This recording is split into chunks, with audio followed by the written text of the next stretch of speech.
Hello, welcome to my channel Nomad's Land Studios. My name is Rebecca, and today I will be reading for you The Legend of Sleepy Hollow by Washington Irving.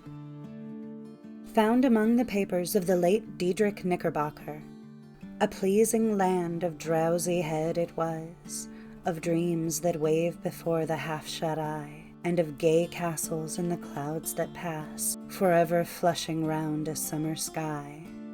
Castle of Indolence. In the bosom of one of those spacious coves which indent the eastern shore of the Hudson, at that broad expansion of the river denominated by the ancient Dutch navigators the Tappan Zee, and where they always prudently shortened sail and implored the protection of St. Nicholas when they crossed, there lies a small market town or rural port, which by some is called Greensburg, but which is more generally and properly known by the name of Tarrytown. This name was given, we are told, in former days, by the good housewives of the adjacent country, from the inveterate propensity of their husbands to linger about the village tavern on market days. Be that as it may, I do not vouch for the fact, but merely advert to it, for the sake of being precise and authentic. Not far from this village, perhaps about 2 miles, there is a little valley, or rather lap of land among high hills, which is one of the quietest places in the whole world. A small brook glides through it, with just murmur enough to lull one to repose, and the occasional whistle of a quail or tapping of a woodpecker is almost the only sound that ever breaks in upon the uniform tranquillity. I recollect that, when a stripling, my first exploit in squirrel shooting was in a grove of tall walnut trees that shades one side of the valley. I had wandered into it at noontime, when all nature is peculiarly quiet, and was startled by the roar of my own gun, as it broke the Sabbath stillness around and was prolonged and reverberated by the angry echoes. If I ever should wish for a retreat whither I might steal from the world and its distractions, and dream quietly away the remnant of a troubled life, I know of none more promising than this little valley. From the listless repose of the place and the peculiar character of its inhabitants, who are descendants from the original Dutch settlers, this sequestered glen had long been known by the name of Sleepy Hollow, and its rustic lads are called the Sleepy Hollow Boys throughout all the neighboring country. A drowsy, dreamy influence seems to hang over the land and to pervade the very atmosphere. Some say that the place was bewitched by a high German doctor during the early days of the settlement. Others, that an old Indian chief, the prophet or wizard of his tribe, held his powwows there before the country was discovered by Master Hendrik Hudson. Certain it is, the place still continues under the sway of some witching power that holds a spell over the minds of the good people, causing them to walk in a continual reverie. They are given to all kinds of marvelous beliefs, are subject to trances and visions, and frequently see strange sights, and hear music and voices in the air. The whole neighborhood abounds with local tales, haunted spots, and twilight superstitions. Stars shoot and meteors glare oftener across the valley than in any other part of the country, and the nightmare, with her whole ninefold, seems to make it the favorite scene of her gambols. The dominant spirit, however, that haunts this enchanted region and seems to be commander-in-chief of all the powers of the air, is the apparition of a figure on horseback, without a head. It is said by some to be the ghost of a Hessian trooper, whose head had been carried away by a cannonball in some nameless battle during the Revolutionary War, and who is ever and anon seen by the country folk hurrying along in the gloom of night, as if on the wings of the wind. His haunts are not confined to the valley, but extend at times to the adjacent roads, and especially to the vicinity of a church at no great distance. Indeed, certain of the most authentic historians of those parts, who have been careful in collecting and collating the floating facts concerning this spectre, allege that the body of the trooper, having been buried in the churchyard, the ghost rides forth to the scene of battle in nightly quest of his head, and that the rushing speed with which he sometimes passes along the hollow, like a midnight blast, is owing to his being belated, and in a hurry to get back to the churchyard before daybreak. Such is the general purport of this legendary superstition, which has furnished materials for many a wild story in that region of shadows. and the spectre is known at all the country firesides by the name of the Headless Horseman of Sleepy Hollow. It is remarkable that the visionary propensity I have mentioned is not confined to the native inhabitants of the valley, but is unconsciously imbibed by everyone who resides there for a time. However wide awake they may have been before they entered that sleepy region, they are sure, in a little time, to inhale the witching influence of the air, and begin to grow imaginative, to dream dreams, and see apparitions. I mention this peaceful spot with all possible laud, for it is in such little retired Dutch valleys, found here and there embosomed in the great state of New York, that population, manners, and customs remain fixed, while the great torrent of migration and improvement, which is making such incessant changes in other parts of this restless country, sweeps by them unobserved. They are like those little nooks of still water which border a rapid stream, where we may see the straw and bubble riding quietly at anchor, or slowly revolving in their mimic harbor, undisturbed by the rush of the passing current. Though many years have elapsed since I trod the drowsy shades of Sleepy Hollow, yet I question whether I should not still find the same trees and the same families vegetating in its sheltered bosom. In this by-place of nature there abode, in a remote period of American history, that is to say, some 30 years since, a worthy wight of the name of Ichabod Crane, who sojourned, or as he expressed it, tarried, in Sleepy Hollow, for the purpose of instructing the children of the vicinity. He was a native of Connecticut, a state which supplies the Union with pioneers for the mind as well as for the forest, and sends forth yearly its legions of frontier woodmen and country schoolmasters. The cognomen of Crane was not inapplicable to his person. He was tall, but exceedingly lank, with narrow shoulders, long arms and legs, hands that dangled a mile out of his sleeves, feet that might have served for shovels, and his whole frame most loosely hung together. His head was small, and flat at top, with huge ears, large green glassy eyes, and a long snipe nose, so that it looked like a weathercock perched upon his spindle neck to tell which way the wind blew. To see him striding along the profile of a hill on a windy day, with his clothes bagging and fluttering about him, one might have mistaken him for the genius of famine descending upon the earth, or some scarecrow eloped from a cornfield. His schoolhouse was a low building, of one large room, rudely constructed of logs, the windows partly glazed and partly patched with leaves of old copybooks. It was most ingeniously secured at vacant hours by a withe twisted in the handle of the door, and stakes set against the window shutters, so that though a thief might get in with perfect ease, he would find some embarrassment in getting out. An idea most probably borrowed by the architect, Joost van Houten, from the mystery of an eel pot. The schoolhouse stood in a rather lonely but pleasant situation, just at the foot of a woody hill, with a brook running close by, and a formidable birch tree growing at one end of it. From hence the low murmur of his pupils' voices, conning over their lessons, might be heard in a drowsy summer's day, like the hum of a beehive, interrupted now and then by the authoritative voice of the master, in the tone of menace or command, or peradventure by the appalling sound of the birch, as he urged some tardy loiterer along the flowery path of knowledge. Truth to say, he was a conscientious man, and ever bore in mind the golden maxim, spare the rod and spoil the child. Ichabod Crane's scholars certainly were not spoiled. I would not have it imagined, however, that he was one of those cruel potentates of the school who joy in the smart of their subjects. On the contrary, he administered justice with discrimination rather than severity, taking the burden off the backs of the weak and laying it on those of the strong.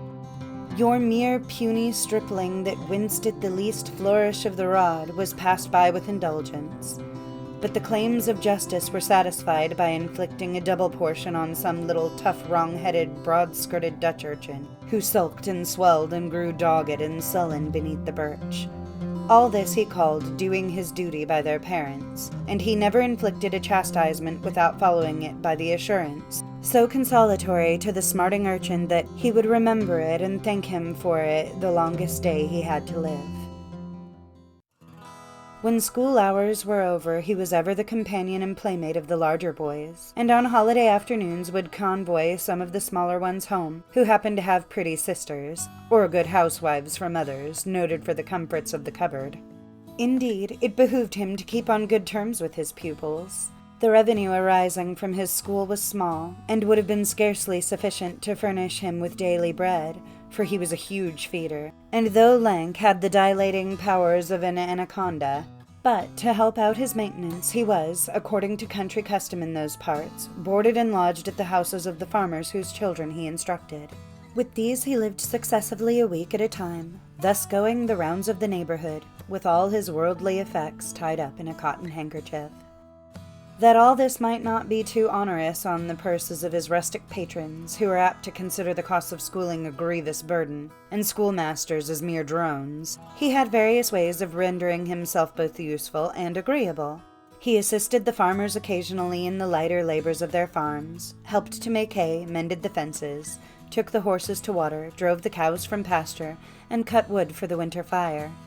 He laid aside, too, all the dominant dignity and absolute sway with which he lorded it in his little empire, the school, and he became wonderfully gentle and ingratiating.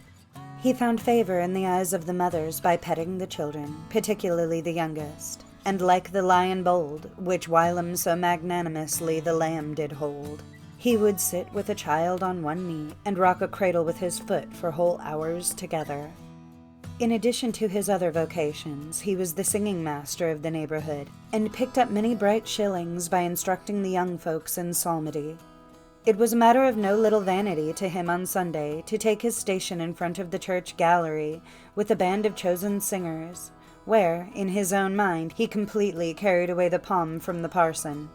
Certain it is, his voice resounded far above all the rest of the congregation, and there are peculiar quavers still to be heard in that church, and which may even be heard half a mile off, quite to the opposite side of the mill pond, on a still Sunday morning, which are said to be legitimately descended from the nose of Ichabod Crane. Thus, by divers little makeshifts, in that ingenious way which is commonly denominated by hook and by crook, the worthy pedagogue got on tolerably enough, and was thought, by all who understood nothing of the labor of headwork, to have a wonderfully easy life of it. The schoolmaster is generally a man of some importance in the female circle of a rural neighborhood, being considered a kind of idle, gentleman-like personage, of vastly superior taste and accomplishments to the rough country swains, and, indeed, inferior in learning only to the parson. His appearance, therefore, is apt to occasion some little stir at the tea-table of a farmhouse, and the addition of a supernumerary dish of cakes or sweetmeats, or, peradventure, the parade of a silver teapot. Our man of letters, therefore, was peculiarly happy in the smiles of all the country damsels.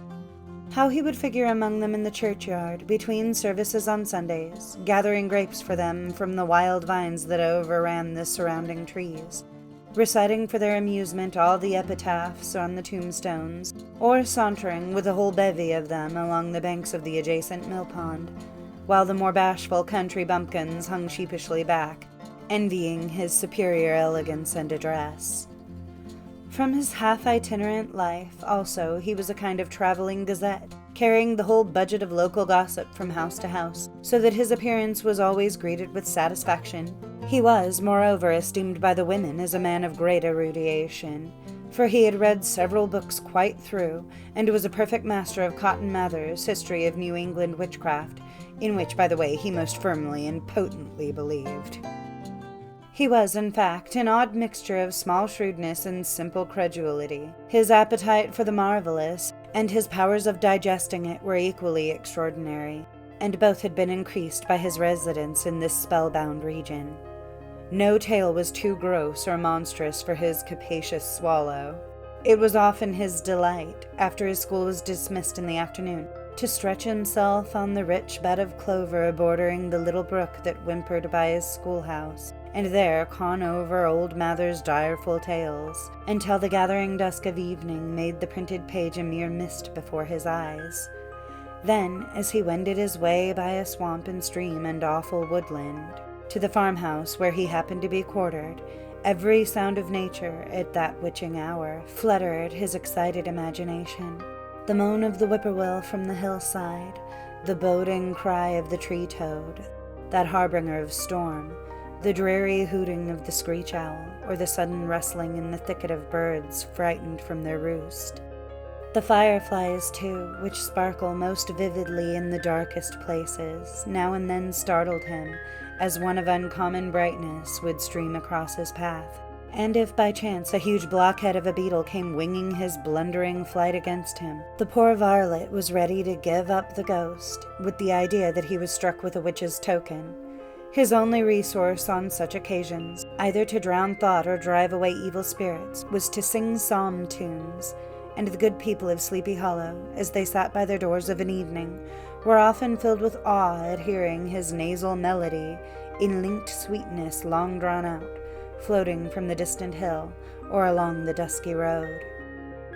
Another of his sources of fearful pleasure was to pass long winter evenings with the old Dutch wives, as they sat spinning by the fire, with a row of apples roasting and spluttering along the hearth, and listen to their marvelous tales of ghosts and goblins, and haunted fields, and haunted brooks, and haunted bridges, and haunted houses, and particularly of the headless horseman, or galloping Hessian of the Hollow, as they sometimes called him. He would delight them equally by his anecdotes of witchcraft, and of the direful omens of portentous sights and sounds in the air, which prevailed in the earlier times of Connecticut, and would frighten them woefully with speculations upon comets and shooting stars, and with the alarming fact that the world did absolutely turn round, and that they were half the time topsy-turvy. But if there was a pleasure in all this, while snugly cuddling in the chimney corner of a chamber that was all of a ruddy glow from the crackling wood fire, and where, of course, no spectre dared to show its face, it was dearly purchased by the terrors of his subsequent walk homewards. What fearful shapes and shadows beset his path, amidst the dim and ghastly glare of a snowy night!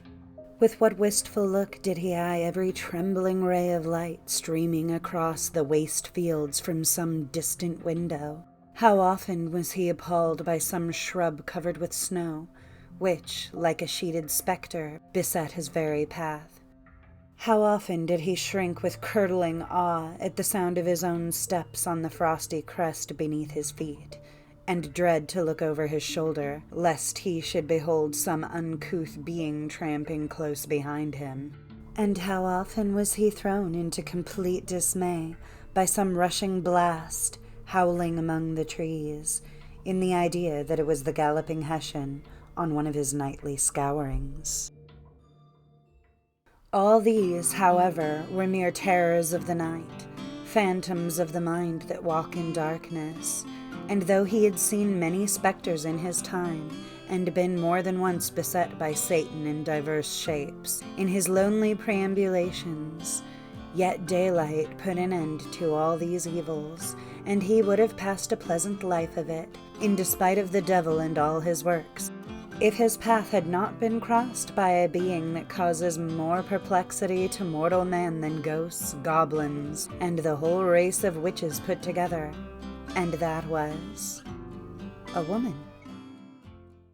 Among the musical disciples who assembled one evening in each week to receive his instructions in psalmody was Katrina Van Tassel, the daughter and only child of a substantial Dutch farmer. She was a blooming lass of fresh 18, plump as a partridge, ripe and melting and rosy-cheeked as one of her father's peaches, and universally famed, not merely for her beauty, but for vast expectations. She was, withal, a little of a coquette, as might be perceived even in her dress, which was a mixture of ancient and modern fashions, as most suited to set off her charms. She wore the ornaments of pure yellow gold, which her great-great-grandmother had brought over from Sardin, the tempting stomacher of the olden time, and withal a provokingly short petticoat, to display the prettiest foot and ankle in the country round. Ichabod Crane had a soft and foolish heart towards the sex, and it is not to be wondered at that so tempting a morsel soon found favor in his eyes, more especially after he had visited her in her paternal mansion. Old Baltus Van Tassel was a perfect picture of a thriving, contented, liberal-hearted farmer. He seldom, it is true, sent either his eyes or his thoughts beyond the boundaries of his own farm.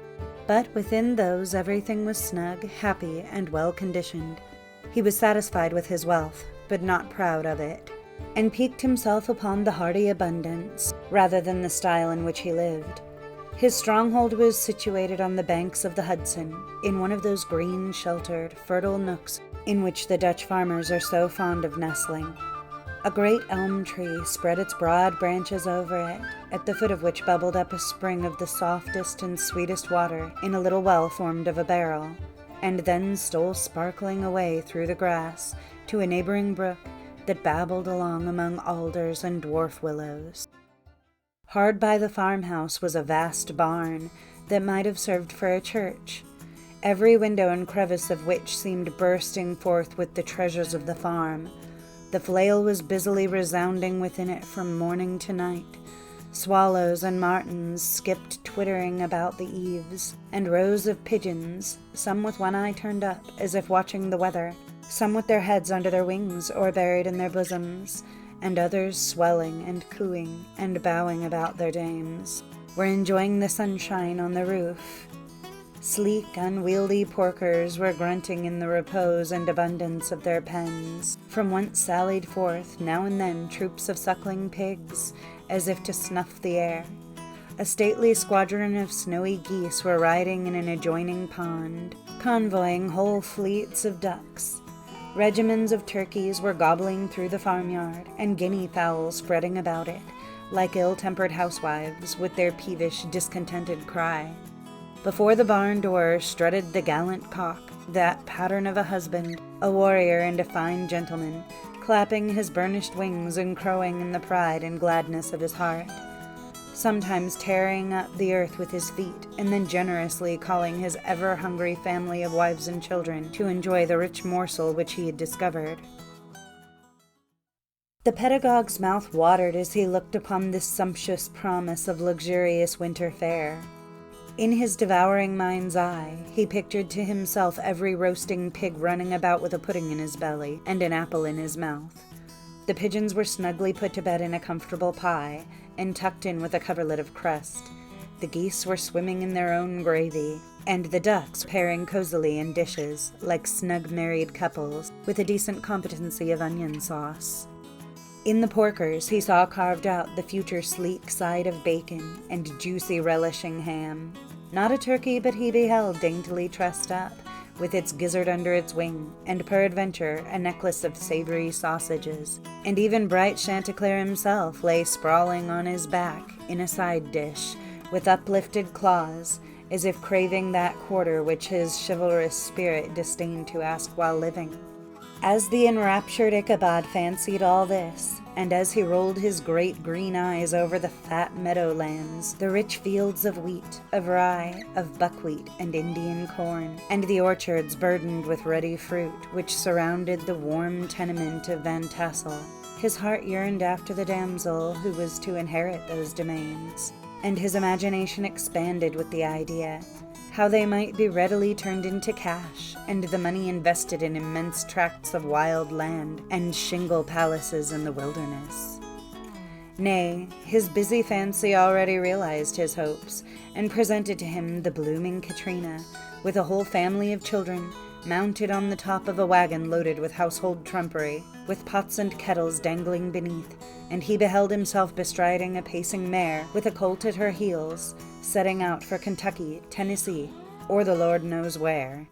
When he entered the house, the conquest of his heart was complete.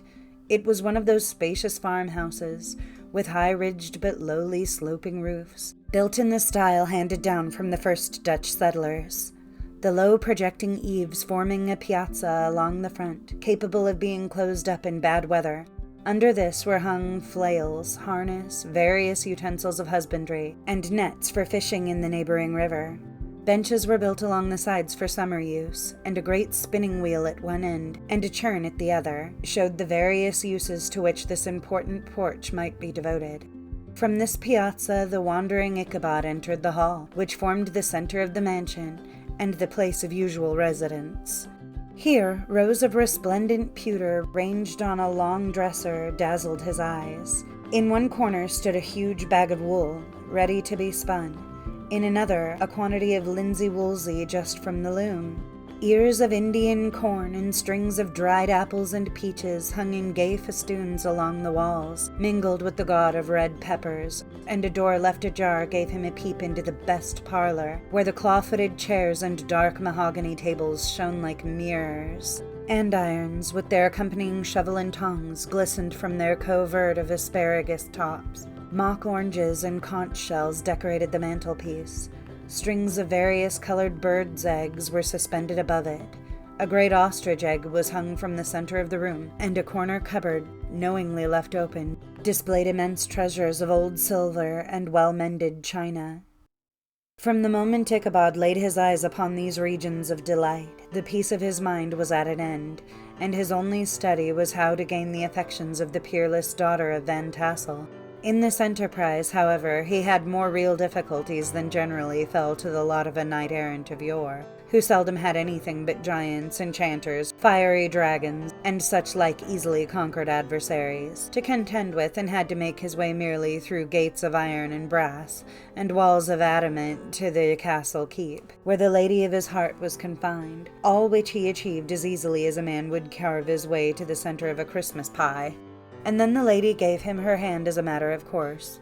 Ichabod, on the contrary, had to win his way to the heart of a country coquette, beset with a labyrinth of whims and caprices, which were forever presenting new difficulties and impediments, and he had to encounter a host of fearful adversaries of real flesh and blood, the numerous rustic admirers, who beset every portal to her heart, keeping a watchful and angry eye upon each other, but ready to fly out in the common cause against any new competitor. Among these, the most formidable was a burly, roaring, roistering blade of the name of Abraham, or, according to the Dutch abbreviation, Brom van Brunt, the hero of the country around, which rang with his feats of strength and hardihood. He was broad-shouldered and double-jointed, with short curly black hair and a bluff but not unpleasant countenance, having a mingled air of fun and arrogance. From his Herculean frame and great powers of limb he had received the nickname of Brom Bones, by which he was universally known.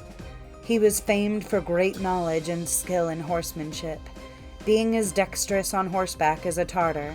He was foremost at all races and cockfights, and, with the ascendancy which bodily strength always acquires in rustic life, was the umpire in all disputes, setting his hat on one side, and giving his decisions with an air and tone that admitted of no gainsay or appeal.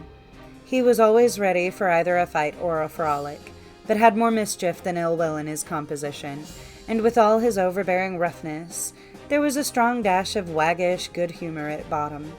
He had 3 or 4 boon companions who regarded him as their model, and at the head of whom he scoured the country, attending every scene of feud or merriment for miles round.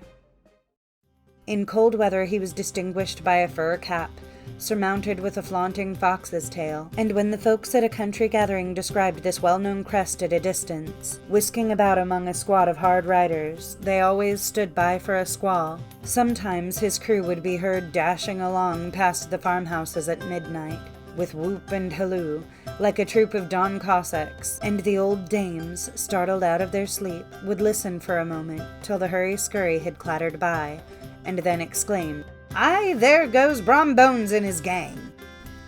The neighbors looked upon him with a mixture of awe, admiration, and goodwill, and when any madcap prank or rustic brawl occurred in the vicinity, always shook their heads, and warranted Brom Bones was at the bottom of it. This rantipole hero had for some time singled out the blooming Katrina for the object of his uncouth gallantries, and though his amorous toyings were something like the gentle caress and endearments of a bear, yet it was whispered that she did not altogether discourage his hopes. Certain it is, his advances were signals for rival candidates to retire, who felt no inclination to cross a lion in his amours, insomuch that when his horse was seen tied to Van Tassel's paling on a Sunday night, a sure sign that his master was courting, or as it is termed, sparking, within, all other suitors passed by in despair, and carried the war into other quarters. Such was the formidable rival with whom Ichabod Crane had to contend, and, considering all things, a stouter man than he would have shrunk from the competition, and a wiser man would have despaired. He had, however, a happy mixture of pliability and perseverance in his nature. He was in form and spirit like a supple jack, yielding, but tough. Though he bent, he never broke, and though he bowed beneath the slightest pressure, yet the moment it was away, jerk, he was as erect, and carried his head as high as ever. To have taken the field openly against his rival would have been madness, for he was not a man to be thwarted in his amours, any more than that stormy lover Achilles.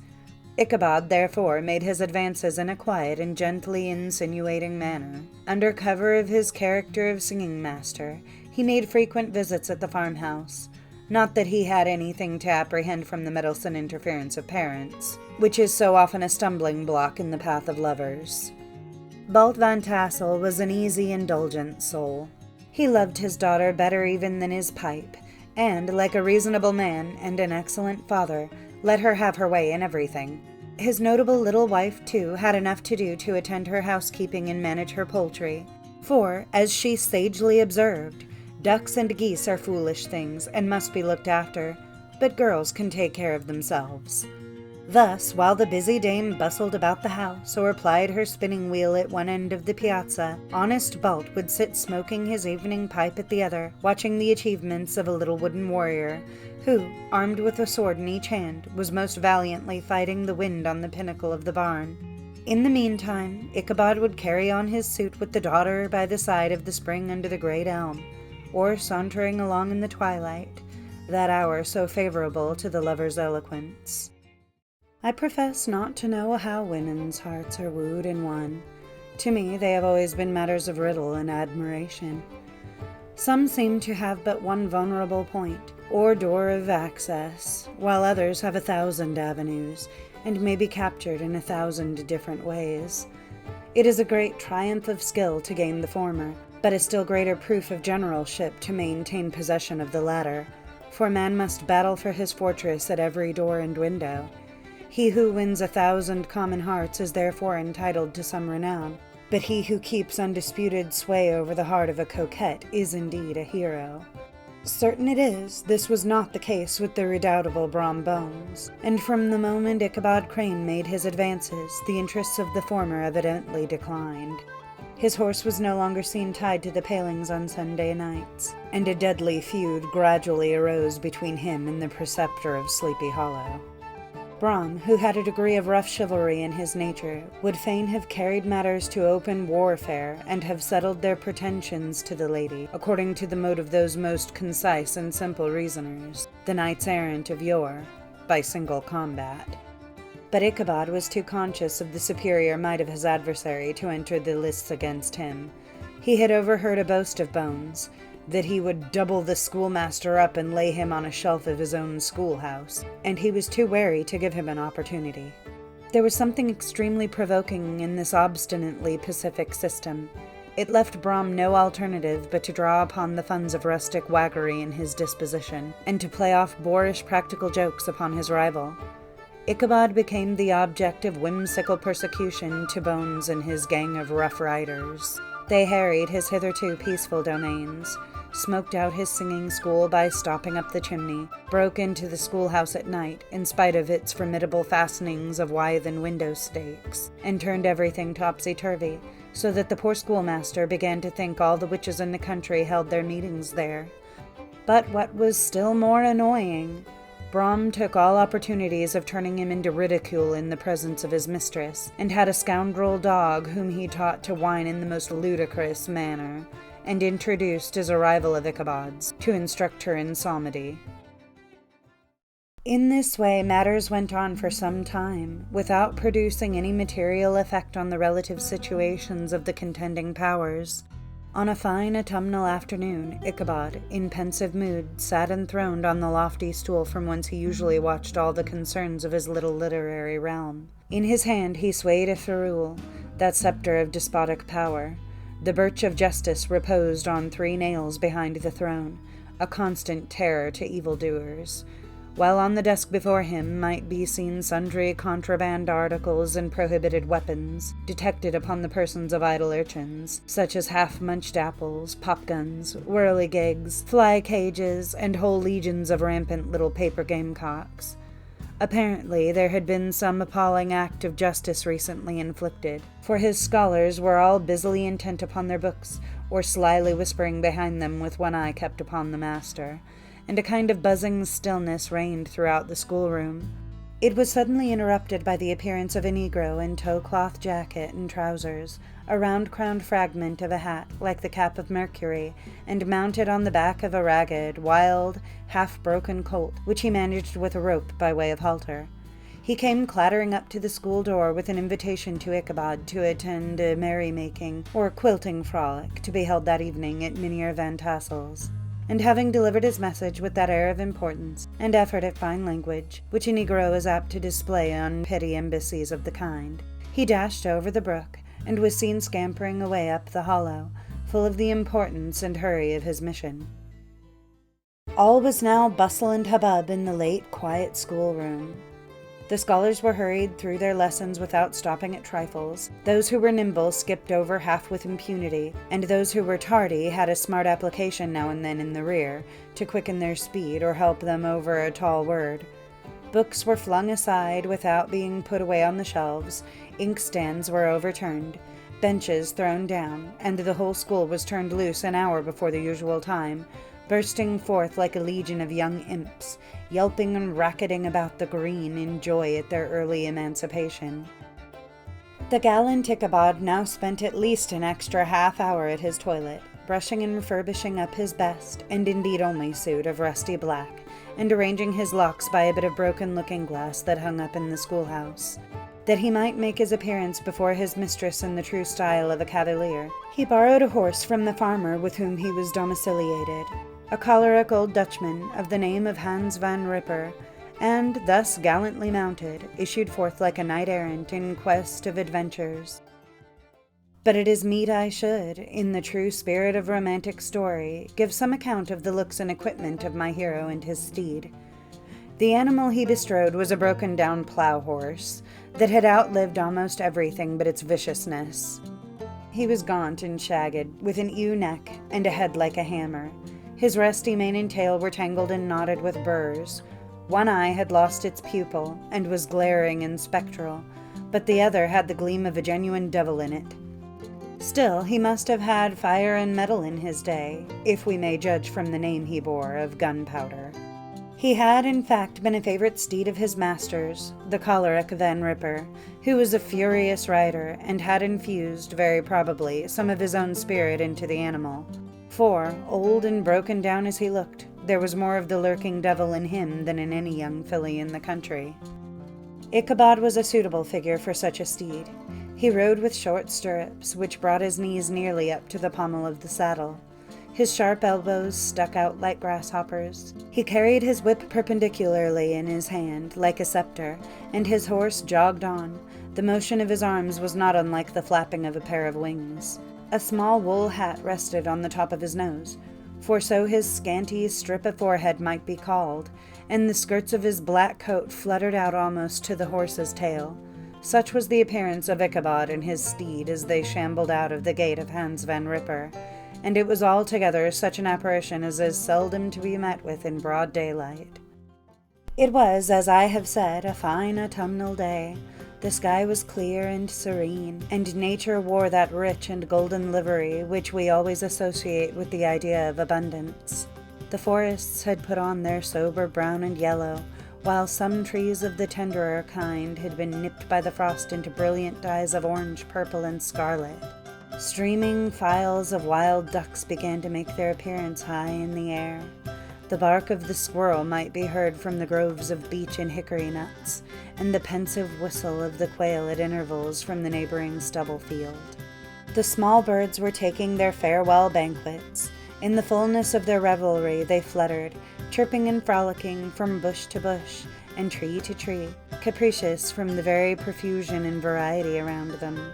There was the honest cock-robin, the favorite game of the stripling sportsman, with its loud, querulous note, and the twittering blackbirds flying in sable clouds, and the golden-winged woodpecker with his crimson crest, his broad black gorget and splendid plumage, and the cedar bird with its red-tipped wings and yellow-tipped tail and its little Montero cap of feathers, and the blue jay, that noisy coxcomb, in his gay light blue coat and white underclothes, screaming and chattering, nodding and bobbling and bowing, and pretending to be on good terms with every songster of the grove.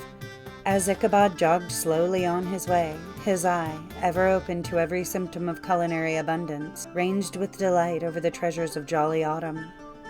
On all sides he beheld vast store of apples, some hanging in oppressive opulence on the trees, some gathered into baskets and barrels for the market, others heaped up in rich piles for the cider press.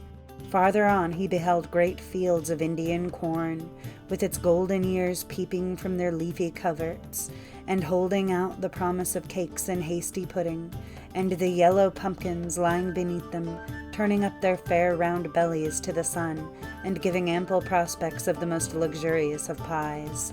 And anon he passed the fragrant buckwheat fields breathing the odor of the beehive, and as he beheld them, soft anticipations stole over his mind of dainty slapjacks, well buttered and garnished with honey or treacle by the delicate little dimpled hand of Katrina Van Tassel.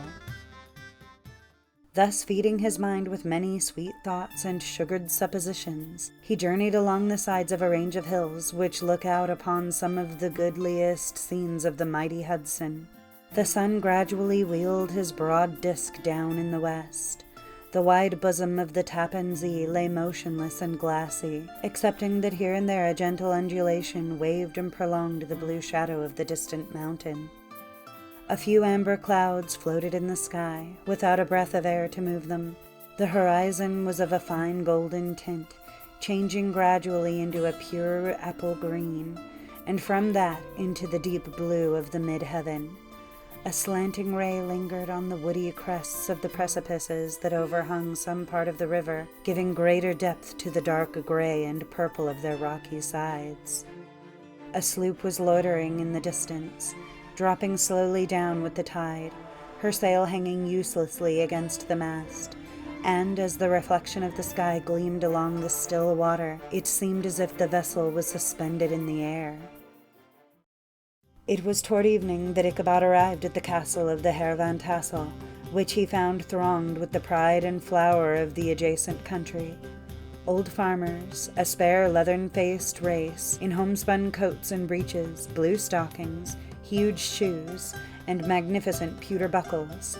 Their brisk, withered little dames in close-crimped caps, long-waisted short gowns, homespun petticoats with scissors and pincushions, and gay calico pockets hanging on the outside. Buxom lasses, almost as antiquated as their mothers, excepting where a straw hat, a fine ribbon, or perhaps a white frock gave symptoms of city innovation. The sons, in short, square-skirted coats with rows of stupendous brass buttons, and their hair generally queued in the fashion of the times, especially if they could procure an eel-skin for the purpose, it being esteemed throughout the country as a potent nourisher and strengthener of the hair. Brom Bones, however, was the hero of the scene, having come to the gathering on his favorite steed Daredevil, a creature, like himself, full of mettle and mischief, and which no one but himself could manage. He was, in fact, noted for preferring vicious animals, given to all kinds of tricks which kept the rider in constant risk of his neck, for he held a tractable, well-broken horse as unworthy of a lad of spirit. Fain would I pause to dwell upon the world of charms that burst upon the enraptured gaze of my hero as he entered the state parlor of Van Tassel's mansion. Not those of the bevy of buxom lasses with their luxurious display of red and white, but the ample charms of a genuine Dutch country tea-table in the sumptuous time of autumn. Such heaped-up platters of cakes of various and almost indescribable kinds, known only to experienced Dutch housewives. There was the doughty donut, the tender olykoek, and the crisp and crumbling cruller, sweet cakes and short cakes, ginger cakes and honey cakes, and the whole family of cakes. And then there were apple pies, and peach pies, and pumpkin pies, besides slices of ham and smoked beef, and moreover delectable dishes of preserved plums and peaches and pears and quinces, not to mention broiled shad and roasted chickens, together with bowls of milk and cream, all mingled higgledy-piggledy, pretty much as I have enumerated them, with the motherly teapot sending up its clouds of vapor from the midst. Heaven bless the mark. I want breath and time to discuss this banquet as it deserves, and am eager, too, to get on with my story. Happily, Ichabod Crane was not in so great a hurry as his historian, but did ample justice to every dainty. He was a kind and thankful creature, whose heart dilated in proportion as his skin was filled with good cheer, and whose spirits rose with eating, as some men's do with drink. He could not help, too, rolling his large eyes round him as he ate, and chuckling with the possibility that he might one day be lord of all this scene of almost unimaginable luxury and splendor. Then he thought how soon he'd turn his back upon the old schoolhouse, snap his fingers in the face of Hans van Ripper and every other niggardly patron, and kick any itinerant pedagogue out of doors that should dare to call him comrade. Old Baltus Van Tassel moved about among his guests with a face dilated with content and good humor, round and jolly as the harvest moon. His hospitable attentions were brief, but expressive, being confined to a shake of the hand, a slap on the shoulder, a loud laugh, and a pressing invitation to fall to and help themselves. And now the sound of the music from the common room or hall summoned to the dance. The musician was an old gray-headed Negro who had been the itinerant orchestra of the neighborhood for more than half a century. His instrument was as old and battered as himself. The greater part of the time he scraped on 2 or 3 strings, accompanying every movement of the bow with a motion of the head, bowing almost to the ground and stamping with his foot whenever a fresh couple were to start. Ichabod prided himself upon his dancing as much as upon his vocal powers. Not a limb, not a fiber about him was idle, and to have seen his loosely hung frame in full motion and clattering about the room, you would have thought St. Vitus himself, that blessed patron of the dance, was figuring before you in person. He was the admiration of all the Negroes, who, having gathered of all ages and sizes from the farm in the neighborhood, stood forming a pyramid of shining black faces at every door and window, gazing with delight at the scene, rolling their white eyeballs and showing grinning rows of ivory from ear to ear. How could the flogger of urchins be otherwise than animated and joyous? The lady of his heart was his partner in the dance, and smiling graciously in reply to all his amorous oglings, while Brom Bones, sorely smitten with love and jealousy, sat brooding by himself in one corner. When the dance was at an end, Ichabod was attracted to a knot of the sager folks, who, with old Van Tassel, sat smoking at one end of the piazza, gossiping over former times and drawing out long stories about the war. This neighborhood, at the time of which I am speaking, was one of those highly favored places which abound with chronicle and great men. The British and American line had run near it during the war. It had, therefore, been the scene of marauding and infested with refugees, cowboys, and all kinds of border chivalry. Just sufficient time had elapsed to enable each storyteller to dress up his tale with a little becoming of fiction, and, in the indistinctness of his recollection, to make himself the hero of every exploit.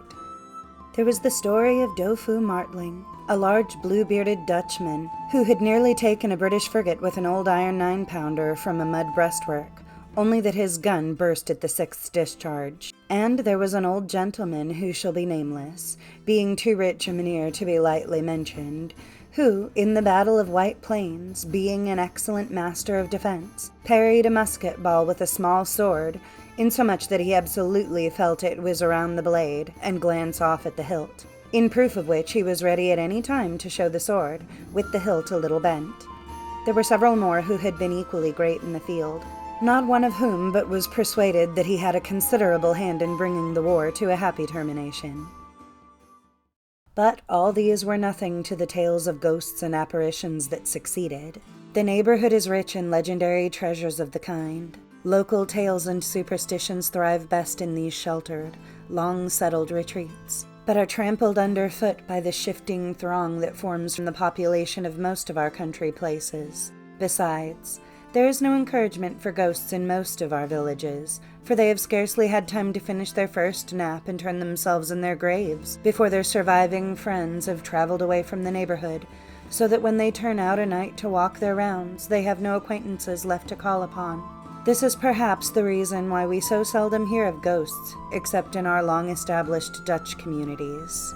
The immediate cause, however, of the prevalence of supernatural stories in these parts was doubtless owing to the vicinity of Sleepy Hollow. There was a contagion in the very air that blew from that haunted region. It breathed forth an atmosphere of dreams and fancies, infecting all the land.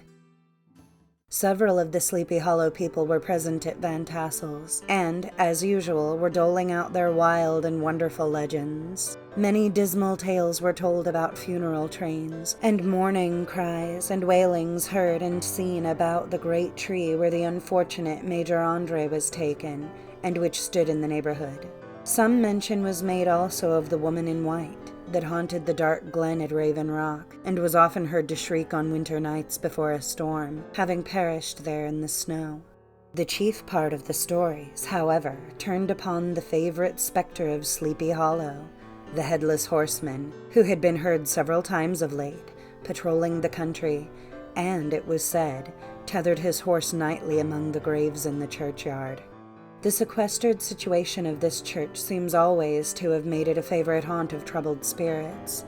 It stands on a knoll surrounded by locust trees and lofty elms, from among which its descent whitewashed walls shine modestly forth, like Christian purity beaming through the shades of retirement. A gentle slope descends from it to a silver sheet of water, bordered by high trees, between which peeps may be caught at the blue hills of the Hudson. To look upon its grass-grown yard, where the sunbeams seem to sleep so quietly, one would think that there at least the dead might rest in peace. On one side of the church extends a wide woody dell, along which raves a large brook among broken rocks and trunks of fallen trees. Over a deep black part of the stream, not far from the church, was formerly thrown a wooden bridge. The road that led to it, and the bridge itself, were thickly shaded by overhanging trees, which cast a gloom about it, even in the daytime, but occasioned a fearful darkness at night. Such was one of the favorite haunts of the Headless Horseman, and the place where he was most frequently encountered. The tale was told of old Brower, a most heretical disbeliever in ghosts, how he met the horseman returning from his foray into Sleepy Hollow, and was obliged to get up behind him. How they galloped over brush and brake, over hill and swamp, until they reached the bridge, when the horseman suddenly turned into a skeleton, threw old Brower into the brook, and sprang away over the treetops with a clap of thunder. This story was immediately matched by a thrice marvelous adventure of Brom Bones, who made light of the galloping Hessian as an errant jockey. He affirmed that on returning one night from the neighboring village of Sing Sing, he had been overtaken by this midnight trooper, that he had offered to race with him for a bowl of punch, and should have won it too, for Daredevil beat the goblin horse all hollow. But just as they came to the church bridge, the Hessian bolted and vanished in a flash of fire. All these tales, told in that drowsy undertone with which men talk in the dark, the countenances of the listeners only now and then receiving a casual gleam from the glare of a pipe, sank deep in the mind of Ichabod. He repaid them in kind with large extracts from his invaluable author, Cotton Mather, and added many marvelous events that had taken place in his native state of Connecticut, and fearful sights which he had seen in his nightly walks about Sleepy Hollow. The revel now gradually broke up. The old farmers gathered together their families and their wagons, and were heard for some time rattling along the hollow roads and over the distant hills. Some of the damsels mounted on pillions behind their favorite swains, and their light-hearted laughter, mingling with the clatter of hoofs, echoed along the silent woodlands, sounding fainter and fainter, until they gradually died away, and the late scene of noise and frolic was all silent and deserted. Ichabod only lingered behind, according to the custom of country lovers, to have a tete-a-tete with the heiress, fully convinced that he was now on the highroad to success. What passed at this interview I will not pretend to say, for in fact I do not know. Something, however, I fear me, must have gone wrong, for he certainly sallied forth after no very great interval, with an air quite desolate and chapfallen. Oh, these women! These women! Could that girl have been playing off any of her coquettish tricks? Was her encouragement of the poor pedagogue all a mere sham to secure her conquest of his rival? Heaven only knows, not I. Let it suffice to say, Ichabod stole forth with the air of one who had been sacking a hen roost, rather than a fair lady's heart. Without looking to the right or left to notice the scene of rural wealth, on which he had so often gloated, he went straight to the stable, and with several hearty cuffs and kicks roused his steed most uncourteously from the comfortable quarters in which he was soundly sleeping, dreaming of mountains of corn and oats, and whole valleys of timothy and clover. It was the very witching time of night that Ichabod, heavy-hearted and crestfallen, pursued his travels homewards, along the sides of the lofty hills which rise above Tarrytown, and which he had traversed so cheerily in the afternoon. The hour was as dismal as himself. Far below him the Tappan Zee spread its dusky and indistinct waste of waters, with here and there the tall mast of a sloop, riding quietly at anchor under the land.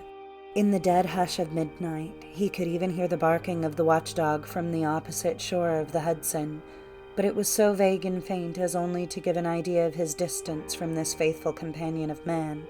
Now and then, too, the long-drawn crowing of a cock, accidentally awakened, would sound far, far off, from some farmhouse away among the hills, but it was like a dreaming sound in his ear.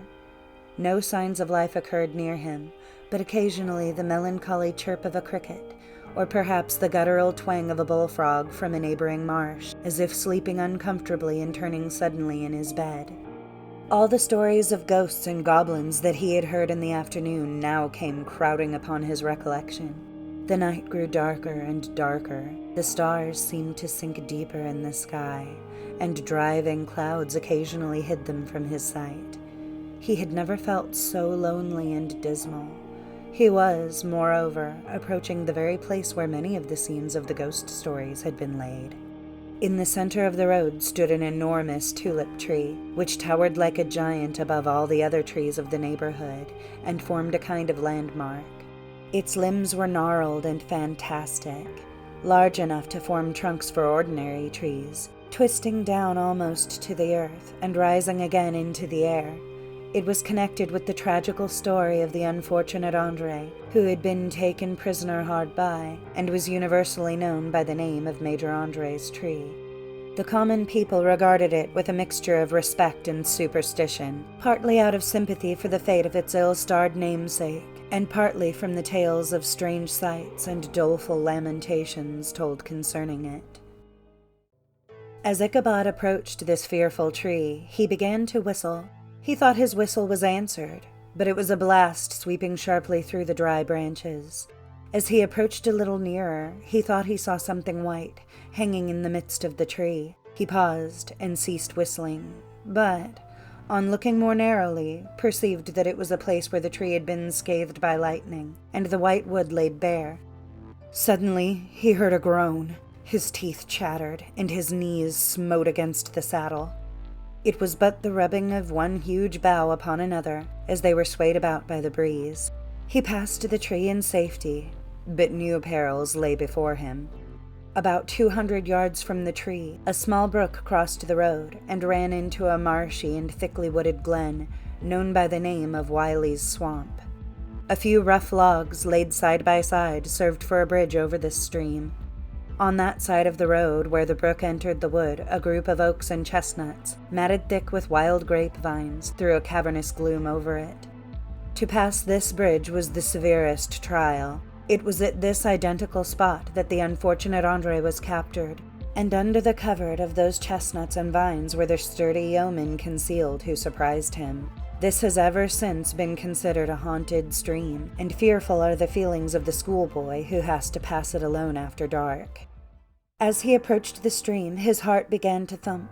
He summoned up, however, all his resolution, gave his horse half a score of kicks in the ribs, and attempted to dash briskly across the bridge.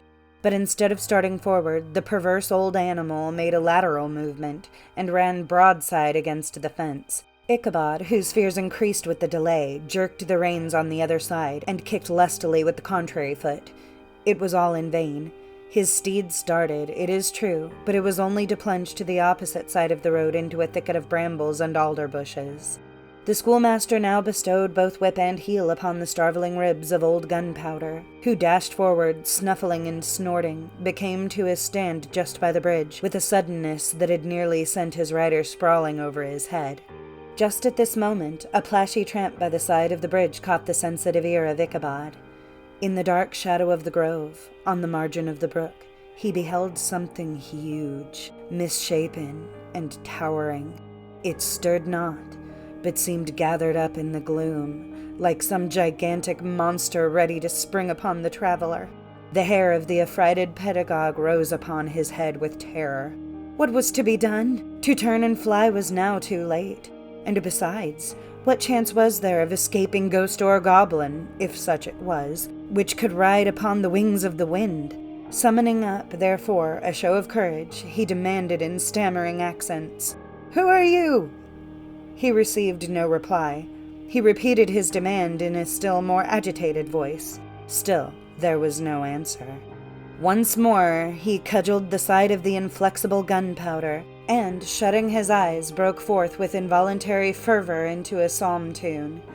Just then the shadowy object of alarm put itself in motion, and with a scramble and a bound stood at once in the middle of the road. Though the night was dark and dismal, yet the form of the unknown might now in some degree be ascertained. He appeared to be a horseman of large dimensions, and mounted on a black horse of powerful frame. He made no offer of molestation or sociability, but kept aloof on one side of the road, jogging along on the blind side of old Gunpowder, who had now got over his fright and waywardness. Ichabod, who had no relish for this strange midnight companion, and bethought himself of the adventure of Brom Bones with the galloping Hessian, now quickened his steed in hopes of leaving him behind. The stranger, however, quickened his horse to an equal pace. Ichabod pulled up and fell into a walk, thinking to lag behind. The other did the same. His heart began to sink within him. He endeavored to resume his psalm tune, but his parched tongue clove to the roof of his mouth, and he could not utter a stave. There was something in the moody and dogged silence of this pertinacious companion that was mysterious and appalling. It was soon fearfully accounted for. On mounting a rising ground which brought the figure of his fellow traveler in relief against the sky, gigantic in height and muffled in a cloak, Ichabod was horror-struck on perceiving that he was headless. But his horror was still more increased on observing that the head, which should have rested on his shoulders, was carried before him on the pommel of his saddle. His terror rose to desperation. He rained a shower of kicks and blows upon Gunpowder, hoping by a sudden movement to give his companion the slip. But the spectre started full jump with him. Away then they dashed through thick and thin, stones flying and sparks flashing at every bound. Ichabod's flimsy garments fluttered in the air as he stretched his long, lank body away over his horse's head in the eagerness of his flight. They had now reached the road which turns off to Sleepy Hollow, but Gunpowder, who seemed possessed with a demon, instead of keeping up it, made an opposite turn and plunged headlong downhill to the left. This road leads through a sandy hollow shaded by trees for about a quarter of a mile, where it crosses the bridge famous in Goblin story, and just beyond swells the green knoll on which stands the whitewashed church. As yet, the panic of the steed had given his unskilled rider an apparent advantage in the chase, but just as he had got halfway through the hollow, the girths of the saddle gave way, and he felt it slipping from under him. He seized it by the pommel and endeavored to hold it firm, but in vain, and had just time to save himself by clasping old Gunpowder round the neck when the saddle fell to the earth, and he heard it trampled underfoot by his pursuer. For a moment, the terror of Hans Van Ripper's wrath passed across his mind, for it was his Sunday saddle. But this was no time for petty fears. The goblin was hard on his haunches, and, unskilful rider that he was, he had much ado to maintain his seat, sometimes slipping to one side, sometimes on another, and sometimes jolted on the high ridge of his horse's backbone with a violence that he verily feared would cleave him asunder. An opening in the trees now cheered him with the hopes that the church bridge was at hand. The wavering reflection of a silver star in the bosom of the brook told him that he was not mistaken. He saw the walls of the church dimly glaring under the trees beyond. He recollected the place where Brom Bones' ghostly competitor had disappeared. "If I can but reach that bridge," thought Ichabod, "I am safe." Just then he heard the black steed panting and blowing close behind him. He even fancied that he felt his hot breath. Another convulsive kick in the ribs, and old Gunpowder sprang upon the bridge. He thundered over the resounding planks. He gained the opposite side, and now Ichabod cast a look behind to see if his pursuer should vanish, according to the rule, in a flash of fire and brimstone. Just then he saw the goblin rising in his stirrups, and in the very act of hurling his head at him, Ichabod endeavored to dodge the horrible missile, but too late. It encountered his cranium with a tremendous crash. He was tumbled headlong into the dust, and Gunpowder, the black steed, and the goblin rider passed by like a whirlwind. The next morning the old horse was found without his saddle, and with the bridle under his feet, soberly cropping the grass at his master's gate. Ichabod did not make his appearance at breakfast. Dinner hour came, but no Ichabod. The boys assembled at the schoolhouse and strolled idly about the banks of the brook, but no schoolmaster. Hans Van Ripper now began to feel some uneasiness about the fate of poor Ichabod and his saddle. An inquiry was set on foot, and after diligent investigation they came upon his traces. In one part of the road leading to the church was found the saddle trampled in the dirt, the tracks of horses' hooves deeply dented in the road, and evidently at furious speed, were traced to the bridge, beyond which, on the bank of a broad part of the brook, where the water ran deep and black, was found the hat of the unfortunate Ichabod, and close beside it, a shattered pumpkin. The brook was searched, but the body of the schoolmaster was not to be discovered. Hans Van Ripper, as executor of his estate, examined the bundle which contained all his worldly effects. They consisted of 2 shirts and a half, 2 stocks for the neck, a pair or 2 of worsted stockings, an old pair of corduroy small-clothes, a rusty razor, a book of psalm tunes full of dog's ears, and a broken pitch-pipe. As to the books and furniture of the schoolhouse, they belonged to the community, excepting Cotton Mather's History of Witchcraft, a New England almanac, and a book of dreams and fortune-telling, in which last was a sheet of fool's cap, much scribbled and blotted in several fruitless attempts to make a copy of verses in honor of the heiress of Van Tassel. These magic books and the poetic scrawl were forthwith consigned to the flames by Hans Van Ripper, who, from that time forward, determined to send his children no more to school, observing that he never knew any good come of this same reading and writing. Whatever money the schoolmaster possessed, and he had received his quarter's pay but a day or 2 before, he must have had about his person at the time of his disappearance. The mysterious event caused much speculation at the church on the following Sunday.